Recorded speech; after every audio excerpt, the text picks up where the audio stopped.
The sky above. Themyscira shimmered with strange lights, ribbons of energy rippling across the heavens. Like ethereal waves on a cosmic ocean, the Amazons gathered along the cliffs, their eyes wide with wonder and concern. Never before had they witnessed such a celestial disturbance, not since the gods themselves last walked among mortals. Princess Diana, known to the world as Wonder Woman, stood at the highest point, her lasso at her side and her bracelets glinting in the eerie light. She felt it in her heart.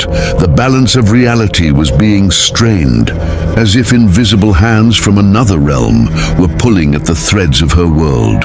Without hesitation, she mounted her steed and rode down to the temple of Athena, where the oracle awaited. The aged seer, her eyes clouded by visions, spoke before Diana could ask. A tear in the veil. A warrior from another plane, a champion with a shield, bound by duty but blinded by purpose. The worlds will clash, and only honor will decide the victor. Diana furrowed her brow. Another warrior? Another champion? She had fought alongside and against gods and men alike. What was this new threat that the fates whispered of? Far from Themyscira, across a veil of reality, and into another universe altogether, Steve Rogers, Captain America, led a reconnaissance, teamed deep into a strange rift that had appeared over Manhattan. SHIELD scientists had been baffled by the phenomenon, a tear in space, pulsing with energy not unlike the Tesseracts, but older, more primal. Rogers, crackled the voice of Nick Fury in his comm. This isn't just some Hydra experiment. There's something ancient about that rift. Intel suggests it's linked to some kind of mythical dimension. Cap nodded grimly. We'll handle it. Rogers out. With his shield on his arm, Steve stepped through the rift. His mind focused, his heart steady. But the moment he crossed the threshold, the world changed. Gone was the city skyline. Now he stood in a land of green forests, marble columns and statues of gods and warriors. Birds cried overhead, and the sea crashed against distant cliffs.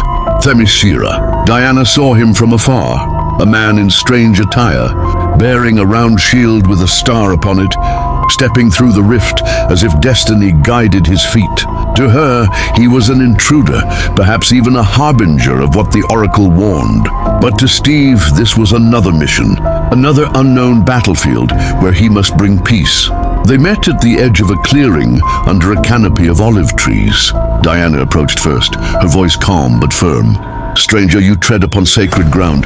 State your purpose or leave with haste. Steve lowered his shield slightly in respect. My name is Steve Rogers, Captain America. I come in peace. I was investigating a rift that brought me here. I mean no harm. Diana studied him.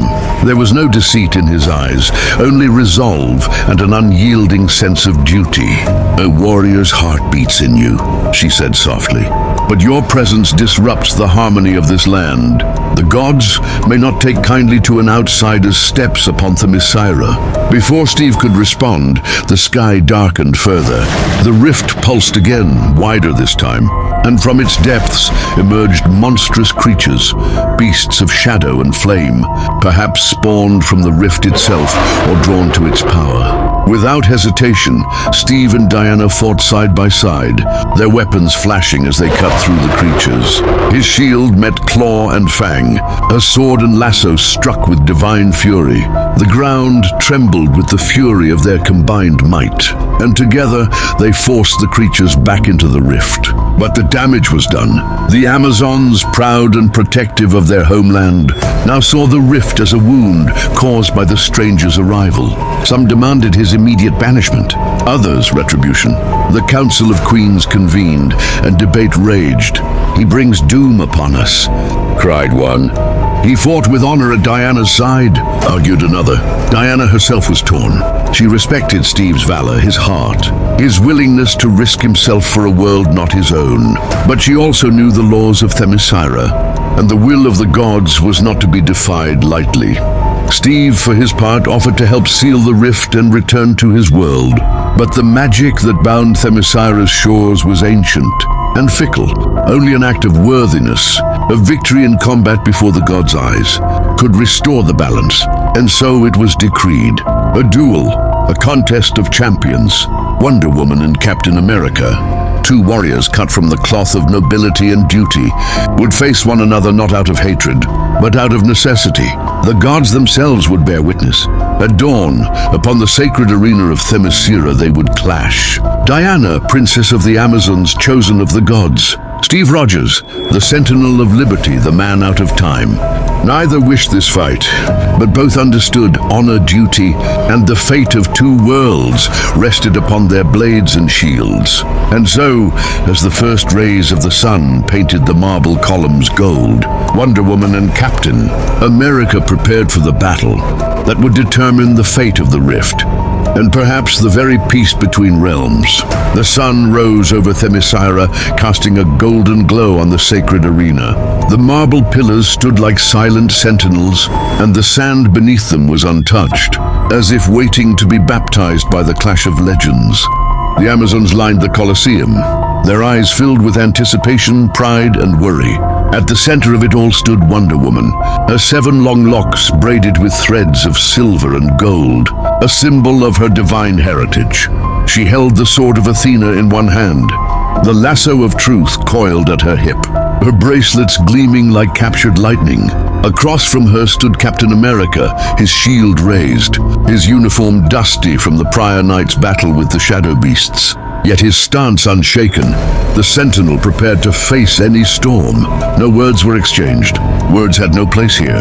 This was not a battle of hatred nor conquest.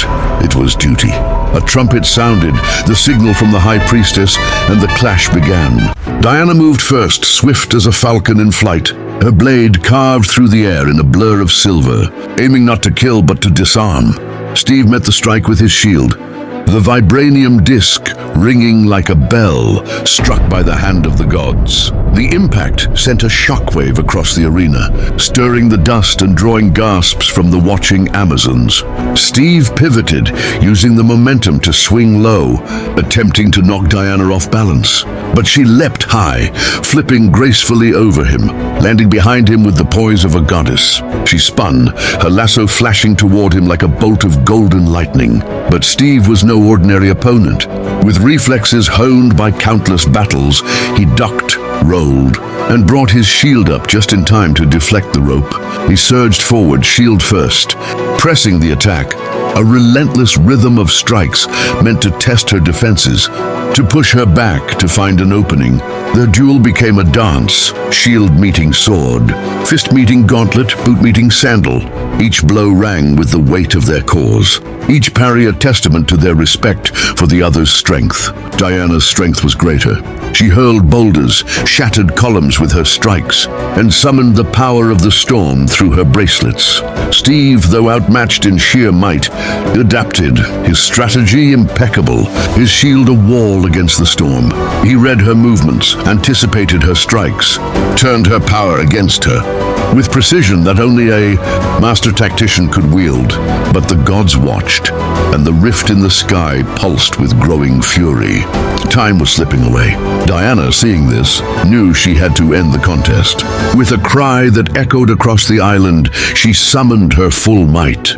She launched forward, sword flashing, lasso blazing, her heart heavy with the knowledge that she must best this noble warrior. Steve braced himself, digging his boots into the sand. His shield rose one final time, meeting her charge with all the strength left in his mortal frame. The impact was like thunder. The arena trembled, and both combatants were thrown apart, crashing into the pillars. Steve struggled to rise, his shield cracked, his breath ragged. Diana approached, offering her hand. "You have fought with honor, Steve Rogers. The gods have seen it. But the balance demands resolution." Steve, ever resolute, nodded and stood on his own. "Then let's finish it." They clashed once more, a flurry of strikes, until at last, with a deft move, Diana disarmed him. The sword tip rested at his throat, the lasso encircled him. The god's judgment was clear. The rift above them began to close, the magic appeased by the duel's end. The sky brightened, the storm passed. Diana lowered her blade. Steve bowed his head, not in defeat, but in respect. And so the battle ended, not with bloodshed, but with mutual honor. The worlds were safe for now, and two champions parted as comrades forged in the crucible of necessity.